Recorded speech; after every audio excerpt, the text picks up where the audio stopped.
भारतीय संस्कृति में यज्ञ, योग एवं आयुर्वेद जैसी अमूल्य विद्याएं हैं, जिसका मूल है वेद। इतिहास की ओर दृष्टि डालें तो भगवान राम, भगवान कृष्ण से लेकर राजा महाराजाओं, ग्रामवासियों व अरण्यवासी ऋषियों की कुटियों तक नित्य व नैमित्तिक यज्ञों का प्रचलन देखने को मिलता है। सर्वरक्षक परमपिता परमात्मा को कृतज्ञता पूर्वक प्रणाम करते हुए हम परमपिता परमात्मा के द्वारा प्रदत्त वेद रूपी ज्ञान का स्वाध्याय कर रहे थे, स्तवन कर रहे थे, सत्संग कर रहे थे और उसमें विशेष करके हवन, यज्ञ, अग्निहोत्र विषय को लेकर के हम चर्चा कर रहे थे और उसके विषय में हम एक एक मंत्रों के माध्यम से हम जान रहे थे या वेदों के माध्यम से हम जान रहे थे कि यज्ञ, हवन, अग्निहोत्र हमारे जीवन में किस प्रकार से उपयोगी हो सकता है, किस प्रकार से हमारे जीवन में और इस प्रकृति के बीच में संतुलन बनाए रखने में हमारे लिए उपयोगी हो सकता है, या जिस जीवन को हम जी रहे हैं उस जीवन में आने वाली जो समस्याएं हैं, जो व्याधियां हैं, उनसे हम कैसे मुक्ति प्राप्त कर सकते हैं, उसके लिए यह यज्ञ किस प्रकार से हमारे उपयोग में आ सकता है, उन विषयों को लेकर के हम विशेष रूप से चर्चा कर रहे थे, जान रहे थे, देख रहे थे। आज अर्थात 21 जून के बाद या 21 जून का जो समय होता है, वैसे अंतर्राष्ट्रीय योग दिवस के रूप में आज पूरे विश्व में मनाया जा रहा है। 21 जून का दिन जो होता है वो सबसे बड़ा दिन माना जाता है। सबसे पहले सूर्योदय होता है, सबसे बाद में अस्त होता है, अर्थात दिन का जो समय होता है वो सबसे लंबा होता है और यह संधि काल होता है। उत्तरायण और दक्षिणायन का जो संधि काल है वह यह 21 जून होता है, उसको हम पार कर चुके हैं और 21 जून के बाद वर्षा ऋतु शुरू हो गई है। अभी हम वर्षा ऋतु के अंदर प्रवेश कर चुके हैं और वर्षा ऋतु का यह जो संधि काल, वर्षा ऋतु का ही नहीं, कोई भी जब ऋतुओं का संधि काल होता है, उन संधि काल में विशेष करके ऋतु संधिषु वै व्याधिर जायते, ऋतुओं की संधियों में विशेष करके व्याधियाँ उत्पन्न होती हैं, बीमारियाँ उत्पन्न होती हैं और वो दो प्रकार की होती है, कम्युनिकेबल डिजीज़ और नॉन कम्युनिकेबल डिजीज़। जैसे सामान्य रूप से कहा जाता है कि एक तो सूक्ष्म जीवों के माध्यम से, चाहे वह बैक्टीरिया हैं, फंगस है, वायरस हैं या जो भी पैथोजेंस आदि सूक्ष्म जीव हैं, उनके माध्यम से होने वाली जो बीमारियां हैं वह इन्फेक्शन के कारण जो अलग अलग बीमारियां होती हैं। दूसरी बीमारी है नॉन कम्युनिकेबल डिजीज, जो ये सूक्ष्म जीवों के माध्यम से नहीं अपितु वैसे ही हमें, जैसे हार्ट की प्रॉब्लम हो गई, ब्लॉकेज हो गया, कहीं पथरी हो गई या गांठ हो गई या अस्थमा की प्रॉब्लम, या इस प्रकार से जो दूसरी प्रॉब्लम होती है जिसमें सूक्ष्म जीवों का उसमें रोल नहीं होता है, चाहे वह बैक्टीरिया, फंगस आदि, उसका रोल नहीं होता है, अपितु सामान्य रूप से जो दूसरे कारणों से जो बीमारी होती हैं उसको कहते हैं। अर्थात ये जो दोनों प्रकार की बीमारियां हैं, उन दोनों प्रकार की बीमारियों में जो ऋतुओं का जो संधि काल होता है उस समय विशेष करके जो बैक्टीरिया जनित या सूक्ष्म जीवों के द्वारा जो उत्पन्न होने वाली जो बीमारियां होती है, यह वर्षा ऋतु का जो संधि काल है उस काल में विशेष करके पैदा होती हैं। सामान्य रूप से तीनों ऋतुओं में जो संधि काल होता है उस समय एक तो ऋतुओं का परिवर्तन होता है, तो उस परिवर्तन के कारण कई सारी प्रकार की बीमारियों से हम ग्रसित हो जाते हैं। दूसरा, आयुर्वेद के सिद्धांत के अनुसार यदि हम देखते हैं तो आयुर्वेद के सिद्धांत के अनुसार वात, पित्त और कफ 3 दोष होते हैं। यह जो 3 दोष है वह तीनों दोष जब असंतुलित अवस्था में आ जाते हैं, असंतुलित हो जाते हैं, उस दौरान उस समय विशेष करके व्याधियाँ या बीमारियाँ पनपती हैं या बीमारियाँ होती हैं। हम अपने जिस जीवन को जी रहे हैं वह जीवन हमारा चलता है ऊर्जा, एनर्जी से। वह ऊर्जा, वह एनर्जी हमें प्राप्त होती हैं आहार के माध्यम से, और आहार हम लेते हैं 3 रूपों में, ठोस रूप, द्रव रूप और गैस रूप। 3 रूपों में हम आहार लेते हैं। ठोस रूप में हम भोजन लेते हैं, द्रव रूप में हम पानी, जूस आदि लेते हैं और गैस फॉर्म में हम वायु को लेते हैं। सामान्य रूप से मैं कई बार बताता हूँ कि जो ठोस रूप आहार होता है वो हम दिन में 2 से 3 बार लेते हैं। द्रव रूप आहार होता है वो हम दिन में 5 से 10 बार लेते होंगे, ठंडी में कम, गर्मी की ऋतु में ज़्यादा। और इसी प्रकार जो गैस रूप आहार है वो चाहे कोई भी ऋतु हो, कोई भी समय हो, उठते बैठते, खाते पीते, सोते, स्नान करते, बोलते, कोई भी क्रिया करें, यहाँ तक कि हम सो रहे हैं तब भी वायु रूप आहार हम निरंतरता के साथ लेते हैं। 1 मिनट के लिए भी इसके लिए हमारे पास रेस्ट नहीं होता, जो निरंतर हम ले रहे हैं। हम भोजन छोड़ दें अर्थात ठोस रूप आहार को हम त्याग दें तब भी हम 3 महीने तक जीवित रह सकते हैं। द्रव रूप आहार को हम त्याग दें तब भी हम 1 सप्ताह तक जीवित रह सकते हैं।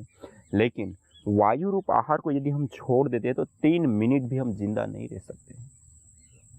अर्थात कहने का भी सबसे ज़्यादा और सबसे इम्पोर्टेंट हमारा कोई आहार होता है तो वह होता है वायु रूप आहार। और आयुर्वेद का जो दर्शन है त्रिदोष का, उसमें विशेष करके जो हम आहार ले रहे हैं उस आहार में वात, पित्त और कफ 3 दोष देखे जाते हैं। यदि वात वर्धक आहार का हम सेवन अधिक मात्रा में करेंगे तो हमारे शरीर में भी वात दोष बढ़ जाएगा।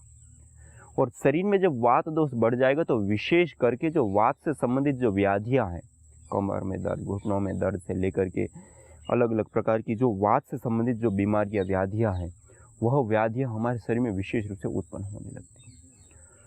यदि पित्त हमारे शरीर में बढ़ता है तो पित्त से संबंधित छाती में जलन, एसिडिटी से लेकर के अधिक मात्रा में जलन से संबंधित जो रोग होते हैं वो सब होने लगते हैं। और इसी प्रकार से जब कफ बढ़ जाता है तो कफ से संबंधित जो व्याधियां हैं वह उत्पन्न होने लगती है। कहने का अभिप्राय है कि हमारे शरीर में वात, पित्त और कफ तीनों दोषों का जब तक संतुलन है तब तक हम स्वस्थ हैं। यदि वात, पित्त और कफ इन 3 दोषों का असंतुलन हो गया तो वही हमारे शरीर में व्याधि का कारण बनता है। और उसके संतुलन के लिए हमारे आयुर्वेद आदि ग्रंथों में जो सिद्धांत बताए उसमें 6 रस बताए गए। वात, पित्त, कफ 3 दोषों को संतुलित करने के लिए हम जो आहार लेते हैं वह आहार इस धरती पर पाए जाने वाले जितने भी द्रव्य हैं उन द्रव्यों के अंदर 6 रस होते हैं। मधुर, अम्ल, लवण, कटु, तिक्त और कषाय। इन 6 रसों के आधार पे कौन सा आहार वात बढ़ाएगा, कौन सा पित्त बढ़ाएगा, कौन सा कफ बढ़ाएगा, और उसके आधार पे जैसे वात हमारे शरीर में बढ़ गया है तो मधुर, अम्ल और लवण रस वाले पदार्थों का हम सेवन करें और कटु, तिक्त और कषाय रस वाले पदार्थों का हम सेवन त्याग दें। इसी प्रकार से कफ हमारे शरीर में बढ़ गया है तो मधुर, अम्ल, लवण रस वाले पदार्थों को छोड़ दे और कटु, तिक्त, कषाय रस वाले पदार्थों का सेवन करें तो वो संतुलित हो जाते हैं। अर्थात एक बहुत सूक्ष्म विज्ञान है और एक सिद्धांत है और एक बहुत ही मार्मिक तथ्य है ये अपने शरीर को हमेशा के लिए स्वस्थ रखने के लिए। यहाँ जिस प्रकार से हमने अपने शरीर को स्वस्थ रखने के लिए आहार में 6 रसों को देखते हुए हम अपने आहार को लेते हैं और संतुलित करते हैं, वात, पित्त, कफ को, और रोगों से बचते हैं, उसी प्रकार से हमारे शरीर के अंदर वात दोष बढ़ने के कई सारे कारण बताए हैं। एक तो हम आहार से हमारा वात दोष बढ़ता घटता है, दूसरा हमारे माता पिता के माध्यम से जो हमें शरीर प्राप्त होता है तो उस समय भी माता पिता का जो संयोग होता है उस समय में उन माता पिता के शरीर में वात, पित्त, कफ का क्या स्थिति है उसके आधार पर भी वो स्थिति को दर्शाता है। तथा विशेष एक और भी कारण होता है, वह होता है ऋतुओं के आधार पर। जैसे ऋतुएं बदलती हैं उस आधार पर ऋतुओं के अंदर अर्थात उस समय का जो वायुमंडल है उस वायुमंडल के अंदर वात, पित्त और कफ तीनों दोष संतुलित असंतुलित होते रहे, अर्थात कम ज्यादा होते रहे। जैसे वर्षा ऋतु है तो वात दोष वायुमंडल में बढ़ जाता है, ग्रीष्म ऋतु है पित्त दोष बढ़ जाता है वायुमंडल के अंदर, और शीत ऋतु में कफ दोष बढ़ जाता है। विशेष करके आप इन ऋतुओं में देख सकते हैं कि जिस ऋतुओं में जो हॉस्पिटल के अंदर रोगी आते हैं, जैसे अभी वर्षा ऋतु आ रही तो वर्षा ऋतु में आप हॉस्पिटल के अंदर जाएंगे या डॉक्टर लोग होते हैं तो आप देखेंगे विशेष करके इस वर्षा ऋतु में सर्दी, जुकाम, बुखार, एक तो वायरल डिजीज जिसको कहते हैं, ये सामान्य रूप से वर्षा ऋतु के अंदर वायुमंडल में सीलन बढ़ जाती है, अर्थात बाष्प की मात्रा या जल की मात्रा जो होती है वो वायुमंडल के अंदर बढ़ जाती है। उसके बढ़ने के कारण, सीलनता के कारण बैक्टीरिया, वायरस या फंगस जो सूक्ष्म जीव हैं उसकी मात्रा बढ़ जाती है।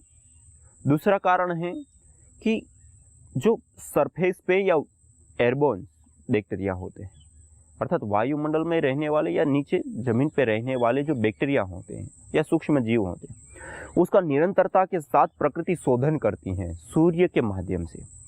जब सूर्य का प्रकाश धरती के ऊपर पड़ता है तो इस वायु के अंदर या धरती के ऊपर जो बैक्टीरिया, वायरस या फंगस होते हैं उसका शोधन वो करता है, उसको नष्ट करता है, दूर करता है। जो विजातीय तत्व है या विजातीय सूक्ष्म जीव हैं उनका। अब जब वर्षा ऋतु आती है तो वर्षा ऋतु में बादल छा जाते हैं। जब वर्षा ऋतु में बादल छा जाते हैं तो बादल छाने के कारण सूर्य की जो धूप है वह धरती तक नहीं पहुंच पाती, और सूर्य की धूप जब धरती तक नहीं आती है तो उसके कारण से जो वायुमंडल के अंदर या धरती पर जो रहने वाली जो बैक्टीरिया, वायरस या फंगस का जो शोधन होना था वो शोधन नहीं होता है, और वो शोधन ना होने के कारण वो बैक्टीरिया, वायरस, फंगस की मात्रा बढ़ जाती है। अर्थात दो कारण हो गए, एक तो सूर्य की धूप ना आना, पहला कारण, नॉर्मल रूप से जो प्रतिदिन की जो शुद्धिकरण हो रहा है वो रुक गया। दूसरा कारण है कि वर्षा ऋतु में बारिश होती है, बारिश होने के कारण जगह जगह पे जल का भर जाना, या इससे अतिरिक्त वायुमंडल के अंदर विशेष प्रकार से बाष्प की मात्रा, जल की मात्रा बढ़ जाती है, अर्थात बैक्टीरियाओं को टिकने के लिए जो अनुकूल वातावरण चाहिए वो वातावरण उसको मिल गया, तो उसके कारण और अधिक मात्रा में बैक्टीरिया पनपते। अर्थात दो कारण हो गए विशेष रूप से, और उन दो कारणों से बैक्टीरिया को पनपने का या रहने का या जीने का या उनके आहार का विशेष रूप से उनको अनुकूलता मिल जाती है, और उस अनुकूलता के कारण वह बढ़ जाते हैं, और बढ़ने के कारण हम उसी वायुमंडल में श्वास ले रहे, उसी वायुमंडल में रह रहे, खा पी रहे, खाना पका रहे, वो सारी चीज़ें होती है, तो वो हमारे शरीर के अंदर प्रवेश पाते हैं और हमारे शरीर में विभिन्न प्रकार की व्याधियों को जन्म देती हैं, और विभिन्न प्रकार की व्याधियाँ हो जाती हैं। इसलिए वर्षा ऋतु में एक तो इस प्रकार के जो रोग होते हैं बैक्टीरिया जनित, वह रोगों के रोगी आप हॉस्पिटलों में देखेंगे तो सबसे अधिक पाए जाएंगे या सबसे अधिक मिलते हैं। दूसरा, वर्षा ऋतु के अंदर जो वायुमंडल है उस वायुमंडल के अंदर वात दोष बढ़ जाता है। वात दोष अर्थात रुक्षता, शुष्कपन।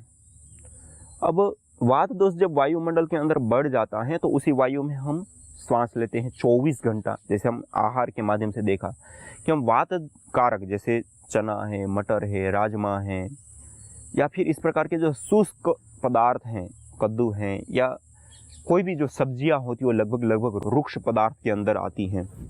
इसलिए उसका रुक्षपन को दूर करने के लिए आयुर्वेद में जब हम सब्जी बनाते हैं तो उसकी विधि में विशेष करके तेल डाला जाता है, क्योंकि वात के समन के लिए सबसे उत्तम औषधि कोई है तो वह है तेल। तीनों दोषों के लिए एक एक उत्तम से उत्तम जड़ी बूटी के बारे में बताया। जैसे कफ के दोष के निवारण के लिए सबसे कारगर और सबसे उत्तम कोई पदार्थ है तो वह है शहद। इसी प्रकार से पित्त दोष के लिए सबसे ज्यादा उत्तम रूप से कार्य करने वाली कोई तरीका है तो वह है विरेचन। विरेचन अर्थात कोई ऐसी दवाई लेना, जैसे आज वर्तमान में चूर्ण या दवाइयाँ लोग लेते हैं, जैसे पतंजलि का शुद्धि चूर्ण है, पेट को साफ करता है, जो भी हमने खाया पिया है उसको जल्दी से वो निकाल देता है और पेट को शुद्ध कर देता है। या त्रिफला चूर्ण है, शुद्धि चूर्ण है, इस प्रकार के जो चूर्ण हो रात को गुनगुना पानी से पी करके सो जाते हैं तो सुबह में सारा का सारा जो मल है या दोष है या पित्त जो बढ़ा है वो निकल जाता है। पित्त के समन के लिए विरेचन सबसे बड़ा कारगर साधन माना गया। और इसी प्रकार वात, पित्त और कफ, वात के लिए तेल का प्रयोग सबसे ज्यादा वात सामक होता है। तेल से मालिश भी की जा सकती है, तेल का सेवन। इसलिए जो रुक्ष पदार्थ होते हैं, विशेष करके सब्जियां रुक्ष मानी गई है, सारी सब्जियां रुक्ष होती हैं, तो उसका जब हम सेवन करते हैं तो उसकी बनाने की जो विधि होती है उसमें विशेष करके हम तेल का प्रयोग करते हैं। तेल से उसमें छोंक लगाएंगे या जो भी अलग अलग क्रियाएं हमारी माताएं बहनें करती हैं। ये छोटी क्रिया नहीं, एक बहुत बड़े साइंटिफिक रीजन के साथ ही चीज़ें की जाती है। इस कारण से उसका रुक्षपन कम हो जाता है या दूर हो जाता है, और जब उसका सेवन करते हैं तो हमारे शरीर में वात, पित्त, कफ दोष संतुलित रहते हैं। अर्थात कहने का अभिप्राय है कि हमारे शरीर में वर्षा ऋतु में वायुमंडल में वात बढ़ गया है, और उसी वायुमंडल को अर्थात हम उसी आहार को, जैसे तीन आहार मैंने बताया, ठोस, द्रव और गैस। ठोस रूप में हम जो भोजन में ले रहे हैं उसमें जैसे सूखे चने हैं या फिर राजमा है या फिर इस प्रकार की सूखी सब्जियां या कद्दू आदि और भी चीज़ें ऐसी बहुत सारी जो वृक्ष होती हैं, यदि उसका हम सेवन कर रहे हैं तो हमारे शरीर में विशेष रूप से वात बढ़ेगा। तो वर्षा ऋतु में ऐसे जो पदार्थ होते हैं कटु, तिक्त और कषाय रस वाले, जैसे हम नाम बताएंगे तो कुछ बता पाएंगे, लेकिन कटु अर्थात जो तीखापन से युक्त है, आयुर्वेद में विपरीत रूप से देखा गया। कटु मानी होते हैं जो तीखे पदार्थ है, लाल मिर्च, काली मिर्च आदि जो तीखापन होता है, उस तीखापन से युक्त कोई भी पदार्थ धरती पर पाया जाएगा वो सब वात को बढ़ाएंगे। तिक्त, कटु, तिक्त। तिक्त मानी होता है कड़वा पदार्थ। कड़वा अर्थात जैसे करेला, चिरायता, इस प्रकार के जो पदार्थ होते हैं, तो वर्षा ऋतु में उसका सेवन भी हमें थोड़ा न्यून करना चाहिए। कटु, तिक्त और कषाय जो कसेला होता है, जैसे कत्था, सुपारी का जो स्वाद होता है, टेस्ट होता है, उस प्रकार के टेस्ट वाले जो कई सारे पदार्थ और कई सारे फल भी ऐसे होते हैं जो कसेले होते हैं, उस 3 रस वाले जो पदार्थ है उसका हमें सेवन नहीं करना चाहिए। और मधुर, अम्ल और लवण रस वाले पदार्थों का हम सेवन करें तो हमारे शरीर में वात, पित्त, कफ दोष संतुलित हो। अब वायुमंडल के अंदर भी वात, पित्त, कफ दोष असंतुलित है, अब उसको वो भी हमारा सबसे बड़ा आहार है। हम भोजन तो हम दिन में 2 से 3 बार करते हैं, लेकिन इसको तो हम 24 घंटा ले रहे हैं, तो उस समय कैसे करेंगे? तो उसके लिए वायुमंडल के अंदर हमें वात, पित्त और कफ दोषों को हमें संतुलित करना पड़ेगा। और उसको संतुलित करने के लिए हमारे शास्त्रों में विधान है यज्ञ का, हवन का, अग्निहोत्र का। हम ऋतुओं के अंदर देवा नाम पाथ ऋतु था हविंशी, हमारे शास्त्रों में, हमारे वेदों में, अथर्ववेद में कहा देवा नाम पाथ ऋतुषा हविंशी, अर्थात हम ऋतुओं के अनुसार हवन सामग्री को तैयार करके और उससे हम हवन करें। अर्थात जैसे मैंने बताया कि वर्षा ऋतु में वात दोष बढ़ गया, अभी वर्षा ऋतु हमारी चल रही है, अब वात दोष उसमें बढ़ रहा है या बढ़ चुका है, तो उस वात दोष के समन के लिए हमें कौन से पदार्थों का हवन करना है? जो कटु, तिक्त और कसाय रस से युक्त जो पदार्थ है उन पदार्थों से हमें हवन करना है, होम करना है, यज्ञ करना है। उन पदार्थों से जब हम यज्ञ करेंगे, जैसे निर्गुंडी है, सबसे बड़ी वात सामक औषधि होती है। इसी प्रकार से और भी बहुत सारे प्रकार के जैसे मधुर, अम्ल और लवण रस वाले जो पदार्थ हैं उन पदार्थों से हमें हवन करना है। और कटु, तिक्त और कषाय रस वाले जो पदार्थ है उससे हमें मुक्ति कहने का अभिप्राय है कि जैसे हमने खाने पीने में परिवर्तन किया था कि कटु, तिक्त और कषाय रस वाले पदार्थों का त्याग किया और मधुर, अम्ल और लवण रस वाले पदार्थों का सेवन किया, तो हमारे शरीर में भोजन के माध्यम से ठोस रूप भोजन, द्रव या द्रव रूप भोजन है, उसके माध्यम से हमारे शरीर के अंदर जो वात, पित्त, कफ बढ़ने की जो स्थिति है उसमें सुधार आया। इसी प्रकार से हम 24 घंटा जिस आहार को ले रहे हैं वो है वायु, गैस फॉर्म में आहार ले रहे हैं। इसके अंदर ठीक करने के लिए यज्ञ में हमें मधुर, अम्ल और लवण रस वाले जो पदार्थ है उसकी हमें हवि देनी है, आहुति देनी है। और कटु, तिक्त और कषाय रस वाले जो पदार्थ है उसकी हवि हमें नहीं देनी। ऐसे करेंगे तो वह जो द्रव्य है उसका जो हमने आहुति दी वह आहुति वायुमंडल में घुल जाती, अर्थात गैस फॉर्म में, पार्टिकल्स फॉर्म में या ऊर्जा के रूप में वो कन्वर्ट होकर के वायुमंडल में फैल जाती है। और उस वायुमंडल के अंदर वात, पित्त और कफ तीनों में से जो भी दोष असंतुलित है उसको संतुलित करने के लिए उसी प्रकार के द्रव्य, अर्थात अभी वर्षा ऋतु चल रही है तो हमें वात सामक जो द्रव्य हैं, मधुर, अम्ल और लवण, मधुर मानी मीठे, दूध है, घी है, चावल हैं, या इस प्रकार से और भी जो मधुर पदार्थ है। अम्ल, अम्ल मानी हल्के से जो खट्टे प्रकार के पदार्थ है, मधुर, अम्ल, जैसे आंवला आदि पदार्थ होते हैं। और मधुर, अम्ल और लवण रस वाले जो नमकीन पदार्थ होते हैं। सामान्य रूप से जो भी हम पदार्थों का हम प्रयोग करते हैं उसमें लगभग पदार्थों में नमक होता है, लेकिन इसमें नमक की आहुति हमें नहीं देनी है, नमकीन पदार्थ होगी। अर्थात जो फल है, जो कंद है, जैसे हम सामान्य रूप से फल, कंद आदि लेते हैं तो उसके अंदर ऑलरेडी नमक की मात्रा होती है, उसी का नेचुरल नमक का हमें प्रयोग करना है जो उसके अंदर है। अर्थात मधु, अम्ल और लवण रस वाले जो पदार्थ है उसका हम विशेष रूप से हवि के रूप में प्रयोग करें तो इस वायुमंडल के अंदर विशेष वात जो बढ़ा है उसका समन होगा, उसका समन होगा तो उस वायुमंडल में हम जब श्वास ले रहे तो हमारे शरीर में भी उसका समन होगा, हमारे शरीर में उसका समन होगा तो हमारा शरीर स्वस्थ रहेगा। और जो वातज रोग हैं, जो शरीर में विभिन्न प्रकार के दर्द होने लगता है, कमर में, घुटनों में, साइटिका दर्द आदि से लेकर के अलग अलग प्रकार के दर्द होने लगे, इस प्रकार की और भी समस्या है, उन सब से हमें मिलती है मुक्ति।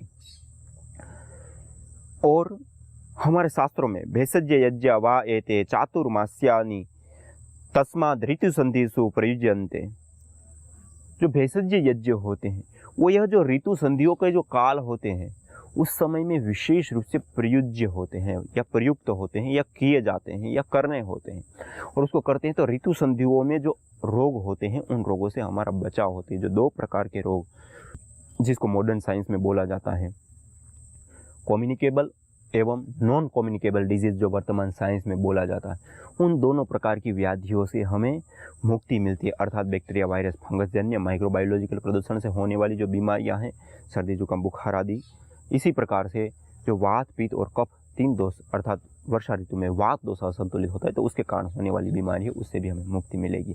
तो हम इस यज्ञ को भेषज यज्ञ के रूप में देखते हुए, जैसे वेदों ने आदेश दिया देवानाम पाथ ऋतु था हविंशी, ऋतुओं के अनुकूल हम अपने घर में प्रतिदिन यज्ञ करें। छोटा सा हवन कुंड लेकर के उसमें थोड़ी सी मात्रा में हवीर द्रव्यों की, घृत आदि उत्तम द्रव्यों की आहुति दे करके उसको हम संतृप्त करें और वायुमंडल के अंदर वात, पित्त, कफ दोष को संतुलित करके और उस वायुमंडल में श्वास लेकर के अपने तन को भी और इस पर्यावरण को भी संतुलित करें।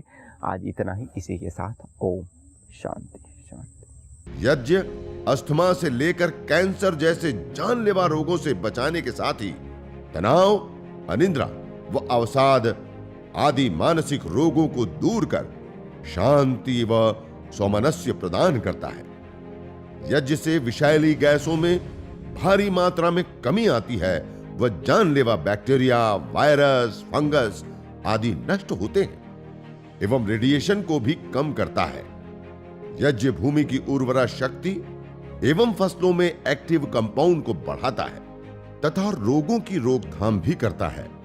यज्ञ कृषि से उत्पन्न अन्न, फल आदि उत्तम पोषक तत्वों से युक्त एवं स्वादिष्ट होते हैं। यज्ञ उत्तम वर्षा करने वाला तथा जलाशयों का शोधन करने वाला होता है। यज्ञ जड़ एवं चेतन दोनों में सात्विकता का संचार करता है। यज्ञ जहां भौतिक ऐश्वर्य एवं पुण्यों को प्रदान करता है, वहीं आध्यात्मिक जीवन में मानवीय चेतना का उत्कर्ष करके अतिमानस चेतना की ओर अग्रसर करता है। यज्ञ भारतीय संस्कृति का मूल है। तो आइए हम संकल्प लें, संसार के श्रेष्ठतम कर्म यज्ञ को अपनाएं। पिंड और ब्रह्मांड में संतुलन कायम करने वाले यज्ञ को अपने जीवन का अभिन्न अंग बनाएं एवं प्रकृति मां के प्रति अपने ऋणों को अदा करें। विश्व स्वास्थ्य का एक नारा, यज्ञ से होगा जग उजियारा। भारतीय संस्कृति की अमूल्य विरासत यज्ञ की महिमा को जानने हेतु वैदिक चैनल पर प्रतिदिन प्रातः एवं सायं 11:30 बजे यज्ञ महिमा कार्यक्रम से जुड़े। विशेष जानकारी हेतु संपर्क करें।